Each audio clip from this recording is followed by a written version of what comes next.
Addicts. Like, hey, Scoob, did you hear Nikki Blake is hosting a Scooby-Doo panel? No. Yeah. Like on today's Scooby-Doo episode, Scooby-Doo and Shaggy meet Nikki Blake. Yeah, in a Scooby Panel. Like, we need to get this puppy started. Okay, Nikki Blake, take it away, Scooby-Doo. Welcome to the Scooby Panel. I'm your host, Nikki Blake from ScoobyAddicts.com, and today we'll be discussing the foods from the Scooby-Doo Show, and we'll be taste testing a couple of those foods later. Before we get started, I'm going to have everybody introduce themselves. So Darnell, let's start with you. Hi, I am Darnell Clay III, and I am also known as Scooby-Doo Roblox, and I am a musician, a Scooby-Doo Roblox animator, and a fellow Scooby fan. Cameron. Hey guys, I'm Cameron from Scooby-Doo and Cameron Too. I'm a Scooby-Doo collector, a Scooby-Doo fan, and I'm just excited to be here. Steve. Hi, I'm Steve, and I run Mystery and Sprinkled Bows, and I'm happy to be here. I'm a Scooby fan, so great to be here. Wendy. Hi guys, I'm Wendy Bridge. I'm a commission artist, and I've been collecting Scooby for over 30 years. Nice. It's good to have you guys all here. This is going to be an interesting episode because we're going to first just talk about the foods, and then later when we try them, it should be interesting. We picked some interesting foods to attempt, so we'll see how that goes. Hopefully nobody gets sick. First, let's talk about the foods in general. So what are your thoughts on the foods? Now, when I did the list, it turned out to be 11 pages printed of all the foods in all of the episodes of the Scooby-Doo show. So that's a lot of food for them to eat in one series. But yeah, so Cameron, what are your thoughts on the foods from the Scooby-Doo show? I think the foods are a little bit more unique than they were from Where Are You? Now, don't get me wrong, the food from Where Are You was cool, but it was like hamburgers and pizza, hot dogs. It was basic food. But now, like in the Scooby-Doo show, it's kind of like they're taking like mixtures and different combinations and making these like really fun, crazy foods that, honestly, we probably never heard of or would even try maybe later. But anyways, the point is that, it's really cool food. Like I said, when I grew up and the Scooby-Doo show is my favorite series. So, I think it's neat. And you also have some foods from the Scooby-Doo show that are like super popular throughout the franchise, like food that, that's seen on whether it's merchandise or food that's, pops back up and, like certain combinations of food or certain, like, I don't know. I'm like, take for example, like from the gruesome Gator Ghoul, that episode, the Finoki Fizz, that's still known throughout the Scooby-Doo franchise, So, I mean, I think it's pretty cool that they, like I said, they kind of made it a little bit more, kind of ventured off and started doing different things. And so I think it's really unique. Wendy, what are your thoughts on the food? Yeah, my first thing that I wanted to ask is it just me, or since we've already done a food panel with foods from Where Are You, I feel like there is a way more food mentioned. Like it plays a much bigger role in the show, in the Scooby-Doo show, than it did in Where Are You. Like, I feel like there was so much more, like your list. Nikki put together this list, guys. She time-stamped. She didn't just watch skip through the episodes and find like what all the food was. She time-stamped everything, which was super helpful because I used those timestamps while I was making notes for this. She did all of that stuff, which was amazing. But yeah, there's a lot of it, right? I think the Where Are You food list was only 3 pages. And this one was 11. Yeah. I mean, they really went all out with the food in the Scooby-Doo show. Yes, absolutely. Because this, like the majority of this is not Scooby snacks. It's food. So I kind of love that though, because of how now looking back on it 52 years later, like what a huge and integral part of Scooby-Doo the food portion is. We associate Scooby and Shaggy with the food. So I kind of love that as the series was going along, we can see it happening, where, yeah, it's a big deal in the first 2 seasons, but obviously they are like, no, let's go for broke let's just throw everything that we can at it. And I think that's really great. What my favorite food related thing from this series is in Watch Out the Willowa. And it is Uncle Dave's uneaten plate of food with like the steak and the potatoes, and there's some kind of vegetable and a drink. And because it's technically part of the background, it's not an animated plate of food. Like, it's painted so beautifully that it looks very appetizing for, you know, painted food. Like, I don't know, for some reason, that's the one that always sticks out in my mind, is just that it's like, I would maybe want to eat that if I walked into my relative's abandoned cabin, not just a random cabin. It would have to be someone that I knew. Obviously, I'm not as bad as Scooby and Shaggy. I'm not going to be eating hamburgers off the floor in some movie set. You know what I mean? Like, do draw the line somewhere. And I feel like a lot of the times, because they're making such a detailed description of the food, even if we're not really seeing everything that goes into it. I mean, there's a lot of like giant sandwiches in the Scooby-Doo show, and it's just layers. Now, sometimes you can look at it and you're like, okay, well, that definitely looks like a piece of cheese or some lettuce, or that's clearly some type of meat. But it is fairly nondescript when you look at it. It's just color blocks. But I love how they put so much detail into telling you what is in the sandwich. Because I can remember as a kid, I managed to talk my mom into, whenever I was off from school and I just wanted to like watch Scooby-Doo. And I mean, you see them eating stuff and you want something that's good. So my mom started making me like my favorite sandwich of all time, which is salami, Havarti cheese, lettuce, and tomato. And the way that it was layered, like you could see the layers, and it reminded me of something that Scooby and Shaggy would make on the show, and it just made me love it even more.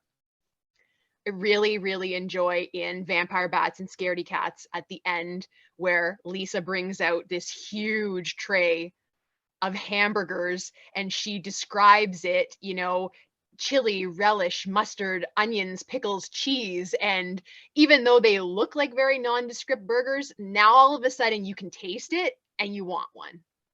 And I think that that's a really great thing to have on any kind of show, but specifically a show for kids, because it makes it more fun and it shows that you don't always have to show it. You don't have to draw it with all this detail. You can provide detail in other manners and let kids' imaginations put together the rest. And like, to me, it just makes it more special. So I love how much food is packed into this series. And I mean, if anybody disagrees, I would like to know, but I feel like they also managed to work it in a manner that it's not just, oh, it's Scooby-Doo, we need some food, throw it in.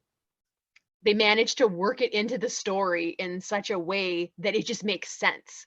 It's not forced. They're not doing it because it's, you know, here's our formula, we need some food, what can we put in? It's like, no, it makes sense for the characters, it makes sense for the scene, it makes sense for the show altogether. So this is my favorite series, and this is just one of the many reasons that I love it. It really did go all out with the food in this one. The sandwich with like the chow mein and the lo mein and things that I didn't even know what it was, and I'm trying to write it down and I'm just like, I have no idea what that is. I'm probably not spelling it right, but this is what I'm hearing. But it was just crazy. They're going back and forth. Shaggy's like, I'm putting this on and this and this, and then Scooby's like, and this, this, and this, and they're just going back and forth. And by the time they're done, the sandwich is huge. And it's so funny. Yeah, it's so funny that they really thought about this. You know, they really thought about the food in this series because there's so much of it. Yeah. Steve, what are your thoughts on the food in the series? Yeah, again, I agree. The food is just, they expanded the variety and they found so many more unique ways to incorporate in the story. Like, I'm agreeing with Wendy. They really did do a great job of like trying to, and also the series is known, I mean, not a little off topic, but the series goes in so many different places. They travel a lot and they try to make the food really relative to like the locations they go to. And so I think that's also really unique. When they go to Mexico or, China or wherever they're going, Brazil, they manage to incorporate the food in such a unique way. And I think that's really fun. Yeah, for sure. Darnell, what are your thoughts on the food in the series? Well, I honestly think the food is very unique. Like they in this series, they like really experimented with like how much of the food they were actually using. Like, for example, in like I believe the No Face Zombie episode where like they had the 6-foot sandwich. Not even Subway could even make that huge. They made 5-foot long ones, but like that's like crazy. And like they even like Cam said in the Gator Goal episode, they even used like funky fritter batter as a trap. Yeah. Yeah, that was fun. Very useful. Very useful. That's a lot. Yeah, and that was something else that I wanted to talk about too, is how they used food in this series in other ways other than just as food. They did use the batter to try to catch the villain, and then Velma used the Scooby snack to kind of get them out of their hypnotic state. But you never saw them eat a Scooby snack. You just saw her use it to get them out of it. And then at one point they hide in a barrel of pickles. And, you think that they're going to eat them because that's what they do, but they don't. They just hide in the barrel. It's crazy that, not only did they incorporate an insane amount of food into this series, but they incorporated it in different ways too. Oh, and Nikki, if you remember in the Ghost of Bad Humor Man, the monsters, they were literally food related. Chocolate Phantom, Vanilla Phantom, Strawberry Phantom. They were going to make a banana split or something if they didn't get out of that haunted ice cream factory. I mean, seriously. I was probably surprised they didn't like devour them or something. Yeah, it was so atmospheric. Like they would, like there was much more in the backdrops in the series all of a sudden, and that was a step up from the past 2 series before it in the new Scooby movies and Scooby Where Are You? They really used it in the backdrops a lot. So you just see it there on the table or just somewhere. It was just a much more present thing, and they made it. I think this is like often, in a lot of ways, from what I've noticed, it's kind of where Shaggy and Scooby get even more into their food addiction. And they love food so much. You really see them kind of do all sorts of like fun, different combinations. And, this is kind of like where all that starts to branch off into other series, I think, with all the unique things that they would try. Yeah, that's true. Cameron, what are your thoughts on how they used food in different ways other than just as food? Well, I like how they started taking, the food and kind of incorporating it with the monsters a little bit. Like kind of like how Darnell said about the ice cream phantoms. But I read an article somewhere, and it said that I forget where it was, but it was saying that the Scooby-Doo show really, like you said, Nikki, really incorporated a lot of food. That it kind of just inspired the writers to take the food and really start using it onto more of the monsters and like way more episodes. Because like once you go into the new Scooby-Doo. I'm talking about like Scooby-Doo and Scrappy-Doo and all these other different shows, like Pup Named Scooby-Doo and all that. They really, really start incorporating like tons and tons and tons more food. Whereas in like Scooby-Doo Where Are You, there was quite a bit of food in the Scooby-Doo show, but like I just feel like it just like took off from there. Like one thing I think about is like the cotton candy glove. You know what I mean? And then I think about like the hamburger monster from A Pup Named Scooby-Doo. So, I think it's cool that they started taking the monsters and kind of basing them around food.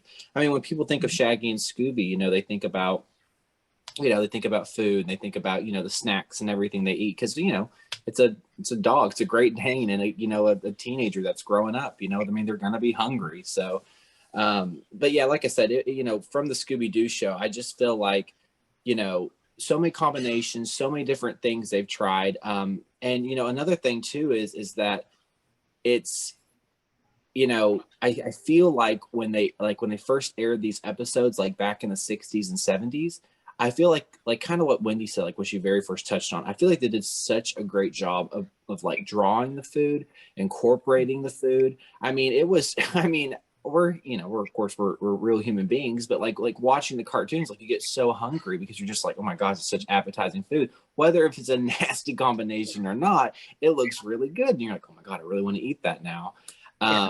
And so, you know, another thing too that I was thinking about before I came on the panel tonight, I was thinking to myself, whenever they do the food in these episodes, it's almost like they take the concept of like how they make the food, and then like it's like how Shaggy and Scooby prepare it, which I find very funny because, you know, it's like, you know, it's not always like a kitchen that they're in. You know, you think like you know, oh, they're going to be in a kitchen, they're going to be preparing the food. No, like they'll be out like in the forest and like they'll throw a sandwich together, or they'll be in a different location, they'll throw something together. So I think that's really neat. You know what I mean? It's kind of like no matter where Scooby and Shaggy are, no matter where the mystery takes them, they're gonna throw something together real fast because they're scared.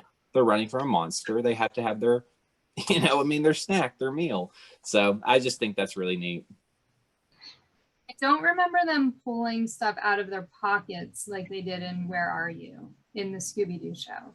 Yeah. It was more like they found the food in a cupboard or in a box, but not necessarily that it just kind of appeared out of nowhere. Yeah. They did find more ways to incorporate how the food would also just come about. I think it was much more emphasized like how they would get the food, and sometimes like there'll be vending machines. Like even in Diabolical Demon episode, there are like the vending machines of ice cream and whatnot. So that was another fun little incorporation. And so, you know, that was kind of fun as well, is seeing how they would like make like machines and different, just all sorts of things to incorporate the food. And we didn't really see the gang so much, like the other members of the gang eating. I mean, there was a little bit more in this. They were eating pizza. Fred was drinking something. I think it was tea. But we really didn't see them eating so much. It's always seems to be focused on Shaggy and Scooby. So Yeah. Wendy, what are your thoughts on them using foods in other ways in the series? Yeah. Just so I have something different to add, because I think everybody kind of nailed it. Another aspect of that I really like is how they made the food a part of the scene. So they're actually using the food as a means of moving the story forward. Perfect example for me is A Menace in Venice, where I really love, you know, beginning of the episode, they're going to see their friend Antonio, who has a pizza parlor. And Scooby and Shaggy are making the pizzas, and they're making homemade spaghetti. And so not only do we get this scene where it's funny because Scooby and Shaggy are in it, but the gang is there. We can clearly tell that even though we don't know who Antonio is, he has never been on the show before, they have never mentioned him before, but clearly he is a very good friend of theirs. You can tell that just by how he is interacting with the scene, with this stuff going on with Scooby and Shaggy, and they're doing all of this cooking and stuff like that. I also think that it was really great in that scene how they're giving Scooby and Shaggy a talent. It's a dog and a teenager, and they're cooking all of this stuff, and they confirm in the episode that it's really good. You know, they're not even like they're just little kids playing around with the food, and like you don't actually want to eat it because, you know, they don't know what they're doing. And I thought that was a really it's just a nice nod in a show that is primarily for children, that it's not obvious that they're doing it. But I thought that was just a nice little subtle way of showing that, hey, you don't have to be an adult to be good at something. You don't have to have special training all of the time to be able to cook or whatever. I just love that they gave Scooby and Shaggy something that was their own. The gang don't try and interfere. They encourage them to do it.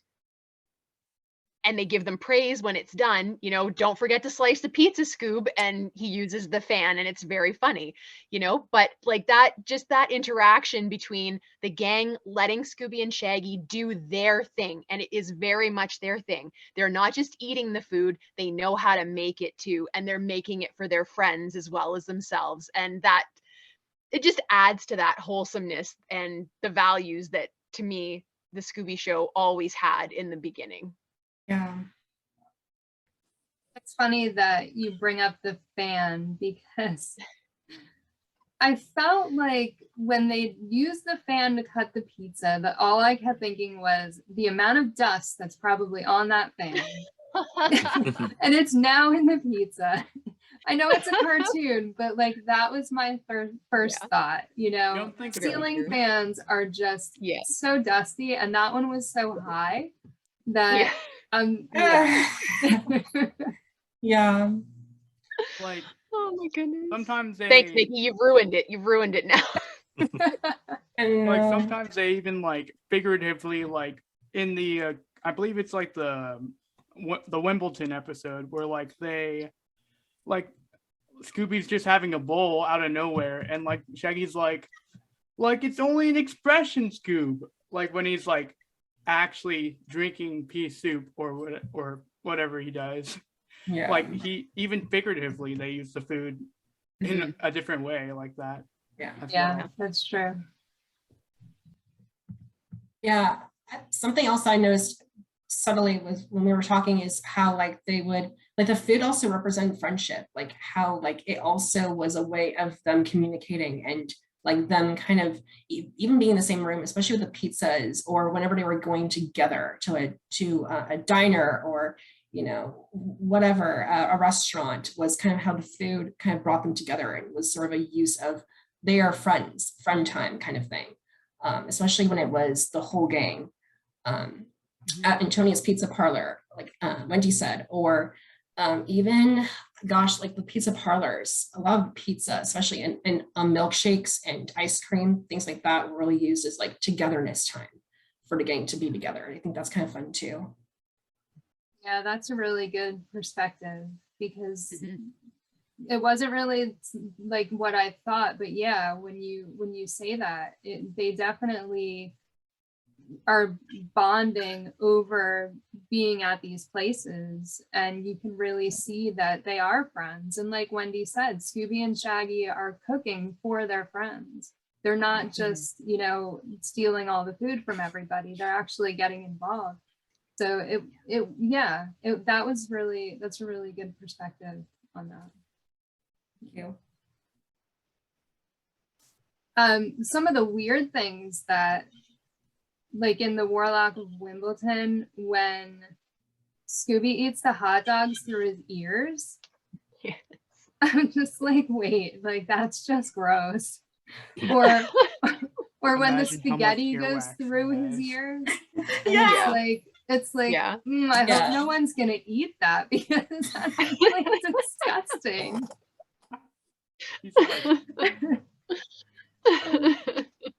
But then he also ate the counterfeit bill, because you know, they found the counterfeit bills, they thought they were real, and then Shaggy was like, oh, we can get 200 hamburgers with this, and then the guy was like, no, they're counterfeit, they're worth nothing. So Scooby eats it. Yeah. That was just so weird to me. Like I also had the ceiling fan, cutting the pizza with the ceiling fan on my list of weird things, because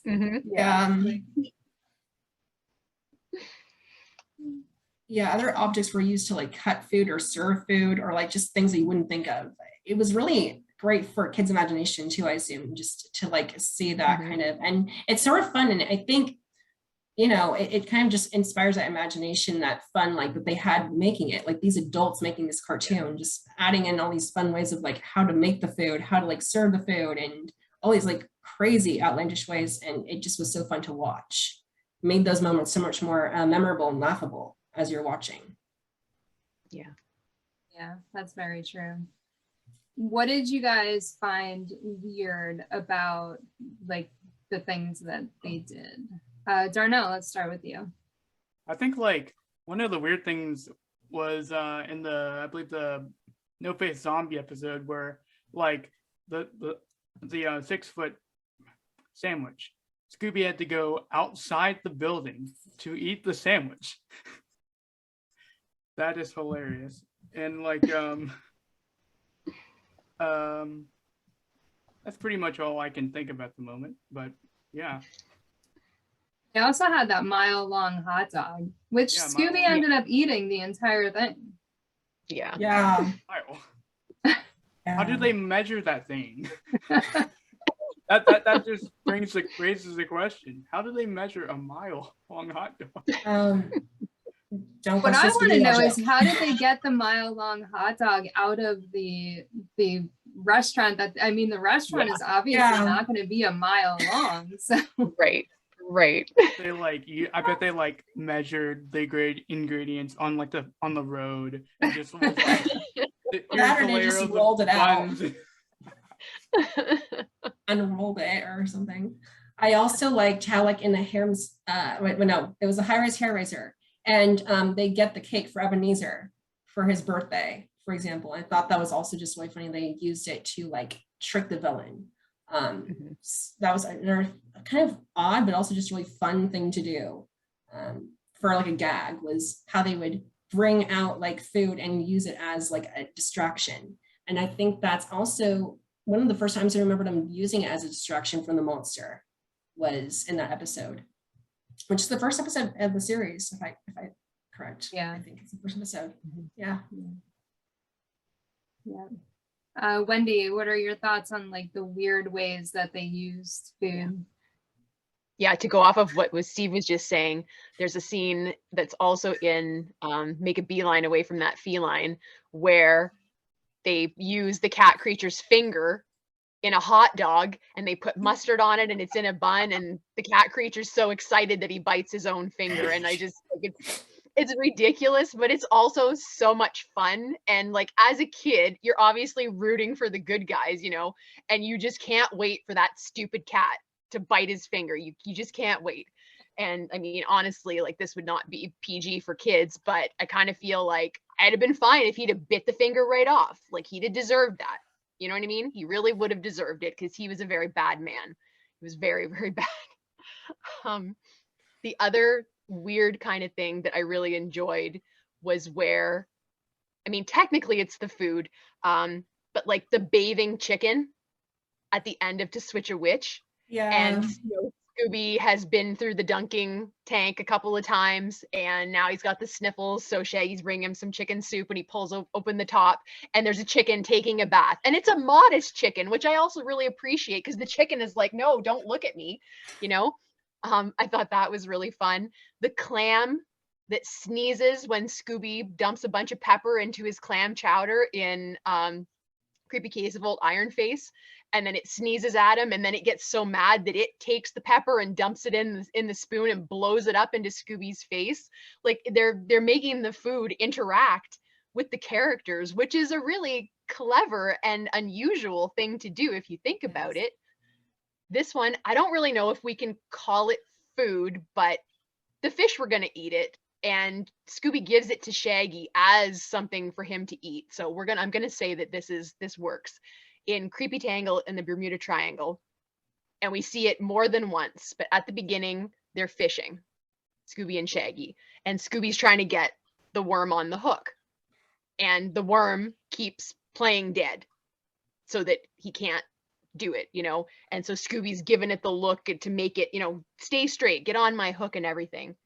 And then at the end, Scooby eats some food away from Shaggy, and Shaggy says, well, that wasn't very nice. Like, what are you going to give me? And Scooby takes the worm, and essentially, I'm pretty sure he kills it. Like, he snaps it, you know what I mean? And then all of a sudden, it stops moving.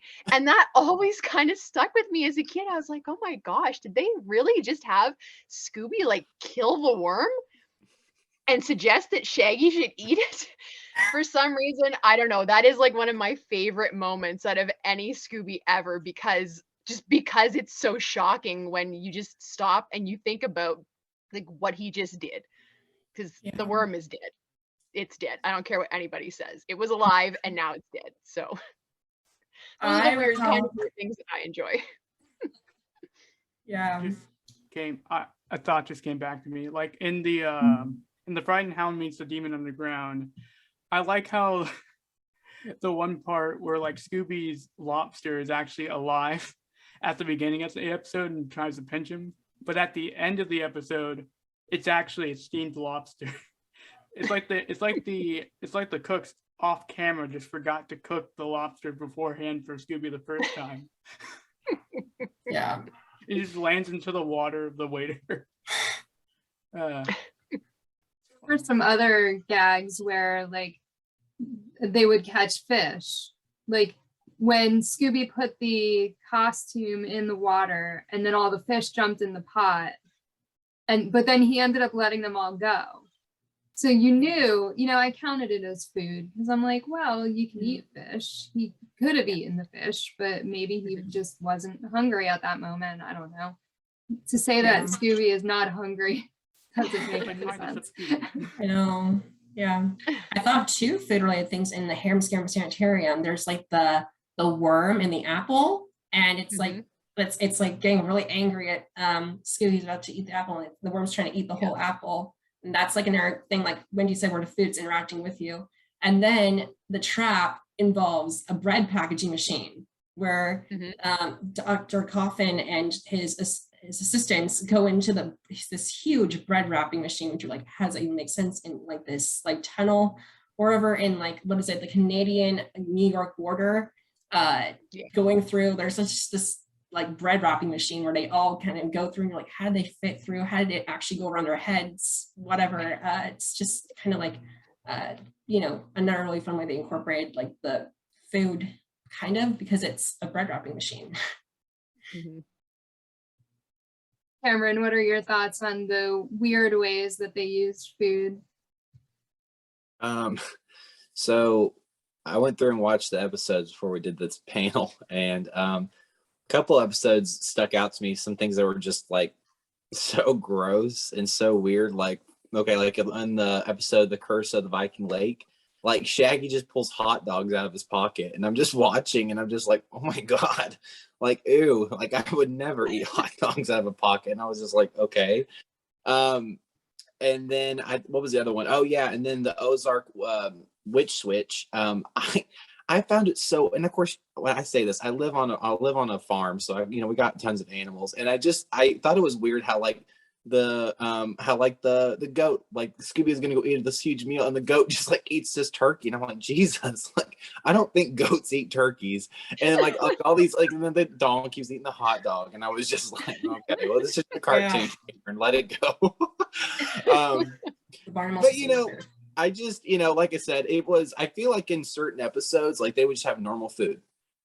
And then I feel like in other episodes, they would just like throw in these gross combinations. Like one episode, like the Headless Horseman of Halloween. Like I love how like they're going through and like they're getting all this food, and like, Scooby's grabbing like, all these different like fried chicken, and all these different things. And it gets down to like, this is weird combination of food, and and I've always found it weird ever since I was a kid. I don't know why, like how Scooby and Shaggy will eat these like disgusting combinations, and then like the gang will never touch them. Like they never even try them once. They'll just like, they'll be like, no, I'm not doing that. And then Scooby and Shaggy would like completely devour it. And then Fred and Daphne are over there just like eating their sandwich like so perfectly. And Scooby and Shaggy are just like destroying the food. So I always found that a little bit weird, to be honest with you, because, as a gang, they're so close, you know what I mean? You think, oh, okay, yeah, they're going to try it. Hey, why not me try it too? But, Fred, Daphne, and Velma they like stand their ground. Like, I'm not trying it. Don't ask me again. But yeah, those were the things I always kind of found a little bit weird throughout the Scooby-Doo show. And we again had like Scooby eating a lot of Shaggy's food. So Shaggy would spend all this time making this huge sandwich just to have Scooby eat it. And sometimes in this one, he would go to bite and he would just like chomp down on just the bread or, not even anything. And Scooby just takes it. So, yeah. like the olive on the pizza, on the honorary police dog pizza, just like some of the olives, like, thanks a lot. What's with the olive though? Like, why is there always an olive on top of the sandwich or on the pizza or on the ice cream? Like, why an olive? That has to mean something. I just don't know what. All conspiracy theory. Oh no, the olive conspiracy theory. Scooby olive conspiracy. I just think it's funny how the gang usually doesn't say anything about the food too. Like Karen said, like they usually would just eat their food, but they don't, sometimes they won't say anything. Sometimes they'll like kind of go, no thanks, but sometimes they'll just like, they won't say anything. They'll just try to be polite about like, no thanks, I'm good. Like they'll just completely ignore it. It's funny. Yeah. There was one episode that I didn't find any food in, and I actually watched the entire episode because I didn't find food, and I was like, that can't be right. But the creepy creature of Vulture's Claw, I found nothing. And I was just like, how can they have an episode with no food when they have so much food in every other episode? But Yeah. Maybe at that lab, he's just like, nope, no food here. I just starve. I don't eat. I'm not really a person. I wonder how many episodes are like, there's like no food like, I wonder how many episodes just include no food. I guess that's just one of them. You have to make an episode list and go through and Nikki, like Nikki didn't go your through job. each thing. And That's your new job, figure it Darnell. out. Oh man, that's a we're lot of gonna space. do food panels every 10 panels. So yeah, eventually we'll get through all the series, and then I'll be able to tell you how many episodes there's no food in. There has to be others. This I can't be cannot the wait only for one. that happen. I'm curious to see what you find. That's really cool. I'm genuinely curious to see how that goes. Yeah. There was another episode, and the only food in it was a pineapple. Was it the pineapple on the boat on like, was it the Fortress of Fear? Yeah, that might that's be it. it. Yeah. Was it? Yeah. And Scooby wants the pineapple, but Shaggy doesn't want to share it. So he's like, no, pineapple's it's no good for you. It's no good for you. Yeah, but again, it was weird to see that was the only food in that entire episode. So Yeah. Those both episodes were in season 3, so I'm wondering if maybe they kind of got more tired at that point, and like we're a little bit more like, we'll just kind of like put it in where we feel like it, because I know those were 2 of the later episodes in the series too. it's possible, especially because some of these episodes have a lot of food in them, or a lot of references to food. I mean, you know, just High Rise Hair Razor alone is half a page of stuff about the food in the episode, you know? So it's possible that by season 3, they had enough of the food and they were just like, well, let's just do a pineapple here. We won't do anything in this one. Yeah. Just a thought. I have no idea. That's just something I know. Those are 2 of the later episodes in the series. So Yeah. who knows? Only the writers. Yeah, that's very true. Does anybody have anything else that they want to say about the food from the Scooby-Doo show? Just that I wish that they actually had vending machines like in the Diabolical Disc Demon. Yeah, I feel like I've said this before, but it bears repeating. If there was such a thing as a milkshake vending machine, I would have one in my kitchen. Like, there's no question. There's no question about it. I would rig it so it didn't need me to pay it. You know what I mean? Just like press the button, there's my milkshake, and let's do it. Yeah, and there's also like a vending machine, I believe another vending machine, and I think a popcorn vending machine in like the No Face Zombie episode as well. Yeah, there's vending machines there. I really like the end of the No Face Zombie chase with all the Scoobies. And that was great. I love that. And the fact that each one was eating a hamburger and and all the food was gone. They were like gonna get something to eat, and they're like, oh no, we're all out. Like all Scoobies had eaten all of it. Yeah, That was funny. that was really funny. They did do some really interesting stuff in this series to make it a little bit more exciting than just, oh, we're out of hamburgers, sorry. So Yeah. yeah. Like, oh, and in the What a Shocking Ghost episode, this just came across my mind. I liked how when, like, since, I mean, in the episode, they say, like, it's so cold that, like, they don't even have any, like, electricity to, like, warm stuff. And when Shaggy and Scooby are in the kitchen, they find the frozen hamburgers, and Shaggy uses the 1,000-volt ghost as a heater to warm the hamburger. Yeah, it's like a grill or something. It's funny. Yeah, he's just like right there in the door and doesn't realize it yet. He's just like not looking away and Like, he's cooking the food. So I mean, it works, I guess, until they realize, Yeah. oh, gosh, I gotta get away. scared of his mind. For sure. There's definitely some really funny moments where the food is concerned in these episodes. Mhm. Yeah. Or the hot chocolate and the Viking Lake, where he's like the hot chocolate's frozen, it's on his tail, and he's just licking it. Mhm.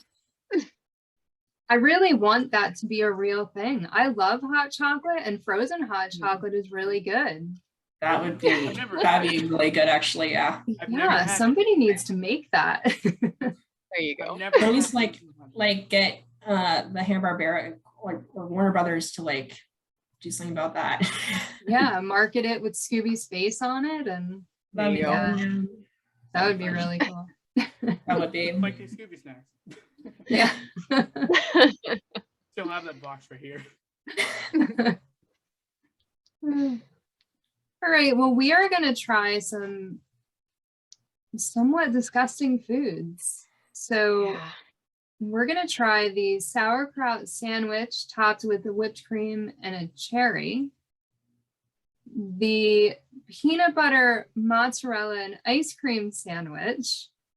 And licorice pizza, which they did not eat in the episode. They only mentioned it in the Creepy Case of Old Iron Face. I'll have 8 burgers, 2 licorice pizzas, a pint of Tutti Frutti ice cream, 6 tacos. I want to know what pizza tastes like with licorice on it. Like, I've never licorice had and that. pizza are two of my favorite foods. I've never thought to combine them ever. So I'm excited for that. Fun. I don't know about the other stuff though. I don't know. And, Oh my goodness. We'll Guess find we'll out. see. We'll soon find out. Are we ready to do this? Raise up, babe. Okay, I'm gonna add the ice cream onto my sandwich because I didn't do that part yet. And I want to then- see Cam sandwiches because I saw them as you were sitting down and I was like, those look really good. yeah. Show Oh. me. Oh. Oh, Oh. they do. See, Jeez, Cam yeah. should have made Fancy. sandwiches for all of us. Yeah, right? I got pizza. Wendy, are yours fancy, like you said? They are fancy. Oh, look at that. Oh, yours my are God. super. Wow. Don't say mine look good. Look at yours. Wow. Looking Look at professional. mine's over there. same. A piece of white, with some pieces of white bread. It's like not exciting at all. Wendy- This is- Wendy's this is just- mine right Wendy's here. just Super so fancy, nice. just like your art. in Oh, a Steve's nutshell. looks good. Yeah, Huge. Wait, this is homemade bread. nice. I'm That's not gonna awesome. lie to you. I have no problem with the pizza and the ice cream sandwich with mozzarella cheese. I am dreading the sauerkraut one. Like I am That dreading. was when I was like, yeah, that one sounds Oh my god. sauerkraut. Yeah. All right, so we are going to try the peanut butter, mozzarella, and ice cream sandwich first. Okay. Good luck, everybody. All right.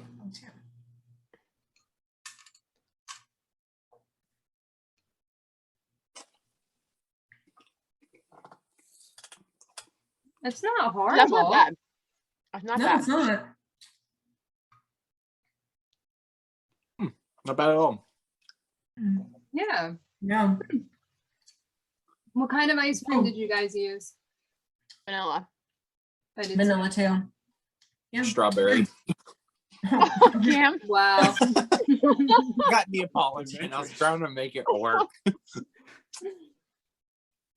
I love how everybody's still eating it. Like Like you took a second bite. It's pretty good. It is. it It's is good. actually. It's a little sweet, but it's good. Yeah. Yeah. Yeah. But I But, you think- know, peanut butter and vanilla ice cream go pretty good together. Yeah, they do. Mhm. So, you know, there's that peanut butter vanilla swirl ice cream. I It didn't think reminds about me a that. little bit of like It doesn't entirely, but it's like when you have Nutella, it's like that kind of sweet peanut butter kind of, it's different, but it's sort of like that kind of sweet peanut butter kind of flavor to it. Or Why am I like still that eating nutty, this? Nutella's like not peanut butter, but you know. Yeah. I mean, you guys totally don't have to eat the whole thing. I know, but I haven't ate all day. I don't know if it's that or I'm just like enjoying this. What the hell? All right, Do so your we are thing. gonna move on to the sauerkraut. I'm gonna put some whipped cream on top of this. Alrighty. Oh, Put my cherry Yeah. on top. You All get right, the flavor with the pizza. the licorice and The pizza. sour, yeah, the licorice and pizza, you'll get that. It'll clear out your palate from the sauerkraut. Oh, that's God. true. Yeah. All right, so It's French chocolate. sauerkraut sandwich with whipped cream and a cherry Ugh. on top. Oh, God. I think this one we were dreading, but you know, I wasn't too thrilled about the other one too, and it wasn't bad. Yeah. So, all I'll right, try anything once. let's see how this goes. Alrighty. Enjoy. Oh God. Jesus. Look at Cam. Oh. Uh-oh. Oh my God, Oh, that is no. disgusting. Oh, Jesus. Are you all right? I can't do it. Oh, Hang on, I gotta go to the restroom. Well, I just gotta wipe my mouth. Oh no. Poor Cam. no, no. Yeah. Oh God, the cherry really killed it. Have Yeah. her buy the other ice cream sandwich. Have her buy the ice cream sandwich to like clear your palate. Yeah, I'm going back to the ice cream sandwich. Yeah, that's good. Do that. I think. Oh God, God, that's awful. that was terrible. That was really Yeah, bad. we're gonna eat the peanut butter mozzarella and ice cream sandwich. I mean, I've had worse. The corn with the chocolate syrup was worse. Oh, that was worse. Yeah. Yeah. I imagine it would be. Actually, Like I feel like this would be more palatable. I mean, I don't know what anybody else has, but I always buy like the wine sauerkraut, and I did rinse it first, but it still has that like wine bitter vinegar flavor, and Yeah. I feel like you can get sauerkraut that doesn't have the wine section of it. You know, it's not pickled, and I think that would make it a lot better. Like if I had just shredded some cabbage, I don't think I would mind this as much. Yeah. But yeah, Well, you that's know, when not- I make sauerkraut, I add like brown sugar into it, so it cuts down on that bitter. Mhm. And it might not have been as bad if it was just the whipped cream and the sauerkraut. Mhm. But yeah, like that cherry really, Yeah. really not good. Mhm. All right. So now we're gonna try the pizza with the licorice. Alrighty. Okay, you guys will have to tell me. I didn't do this one. I didn't do it Okay. either. So I'm curious. I wanted to All right, so let's see how this is. enjoy. Oh, God. Oh, no. Nikki. Hang on, my licorice keeps falling off. Not bad. Mm. No. No. No. Okay. Okay, that's terrible. Oh, You know oh, that would be the best. Oh gosh. Wow. It's really not that bad. oh. Okay. What kind of licorice did you get, Cam? Twizzlers, The red Okay. licorice or the black? the red one. I got the red as well. I did Okay. too. This- Red I Mine's can't do like- black licorice. That's one thing about me. I cannot do black licorice. Yeah. Me neither. It's So- too strong. I think the like because the pizza and the licorice are totally different consistencies, and that was my first problem with it. But the taste, it is no, it Yeah. is not good. No.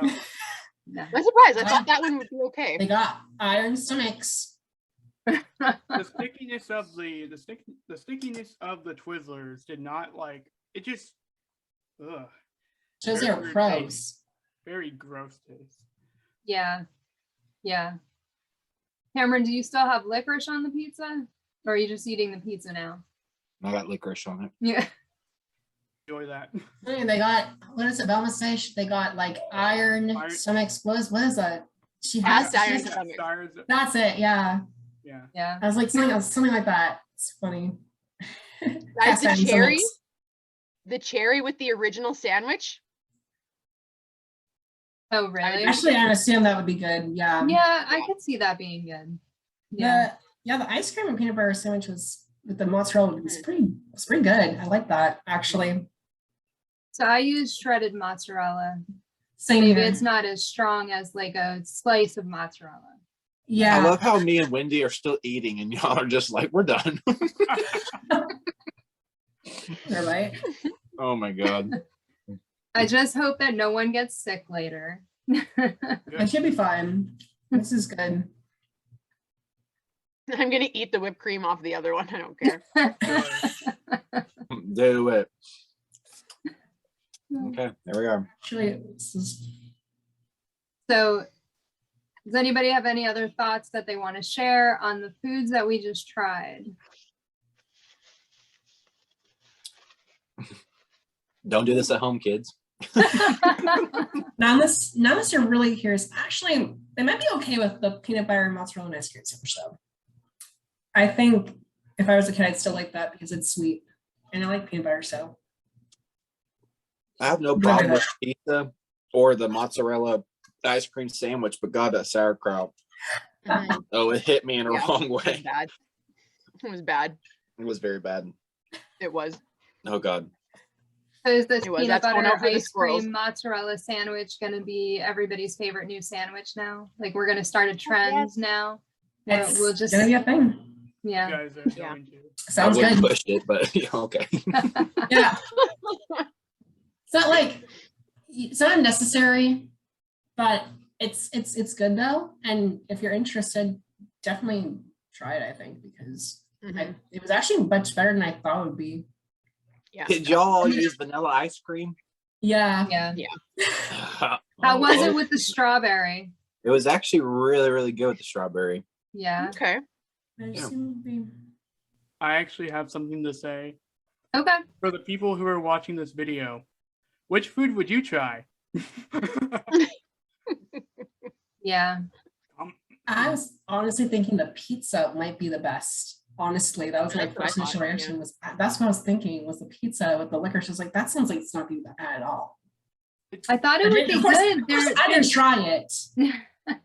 I was they're thinking two about of trying my it. but I didn't have favorite pizza. foods. So, you know, I would think two of my favorite foods together would be great, but no, Yeah. I won't be eating that again. Well, now you know. You don't know until Yeah. you try it. Yeah. My friend asked me, my friend's like, oh, you're doing the food panel tonight. I'm like, yeah. And she's like, that's so cool. So like, what are you gonna be eating? Like fried chicken, corn? I'm like, no. Oh, sauerkraut sandwich with whipped cream and a cherry. And she's like, okay, I'm gonna let you go, Cameron. She hangs up the phone. I'm like, That's funny. Oh my gosh. That's great. So, what is like the weirdest food that you guys have eaten besides on the panel? What is the weirdest food that you've eaten? Pam? So when I was in high school, all my classmates got together and dared me to eat like in eat like a full banana dipped in ranch. Oh, And so Oh no. I did it How did that feel? and I kept eating it. And of course, everybody was just like, oh my God, like stop. Like it's disgusting. And I'm like, no, it's actually really not that bad. Right. You would think it'd be disgusting, but like how sweet the banana was and how tangy the ranch was, I don't know, it kind of worked. But it was pretty disgusting afterwards. Like I was like, no, I shouldn't have ate that. Why did I do it? Oh. Like The why? aftertaste. The aftertaste, though. Yeah, the aftertaste. mean- Yeah, exactly. It was not good. That would Yeah. be- Steve, what's fine. the most disgusting thing that you've ever eaten? I don't know. I haven't done anything that crazy, I don't think. But gosh, you'll have to come back to me on that one. I have to think. All right, Darnell. Same here. I do not even know on top of my head. I'm scratching my head right now. Wendy. Well, I mean, I like liverwurst. Like we've talked about this before. You know, my Russian grandma would always bring it pashtova, and pashtova on a piece of rye bread with Dijon mustard and a green onion on the side is like my favorite thing in the world. So, I mean, lots of people wouldn't eat it because it is just like ground up liver, and I won't eat regular liver at all. I don't like the smell of it. I don't like the look of it. I don't like the taste of it, but make it into a pink pate and all of a sudden it's edible. Good. I did think of one thing I've tried that was interesting a long time ago. I did a tortilla and filled it with M&Ms, and that was really bizarre. And I would not recommend trying it. I was a kid when I did that. I was a kid, yeah, just plain M&Ms in a tortilla. I was a kid and I was probably like 6, 7, 8 years old, and I was like, what will that be like? And it was not that great. I was like, I like tortillas, I like M&Ms. That did not go all together at all. I was not that kind of kid. I wasn't really into trying things like that really often. I think it was just really a random thing. I was like, I like bread, I like tortillas, I like candy, I'll try it. That's, I think, one of the weirdest things I can think of off the top of my head is that. So my mom used to make us eat liver when we were kids, but she would tell us it was something else. And when we found out that it was really liver, we were not happy. And then my mother-in-law, I know I talked about this on the other food panel, my mother-in-law makes meatballs with raisins, which is apparently an Italian thing. And I think it's the most disgusting thing ever. So I never tried them until my husband decided he was going to try to make them.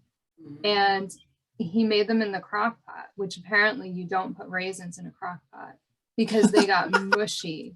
So it was probably even more disgusting when I tried it from the crock pot than what I thought it could ever be. So yeah, that's probably the most disgusting thing I've eaten.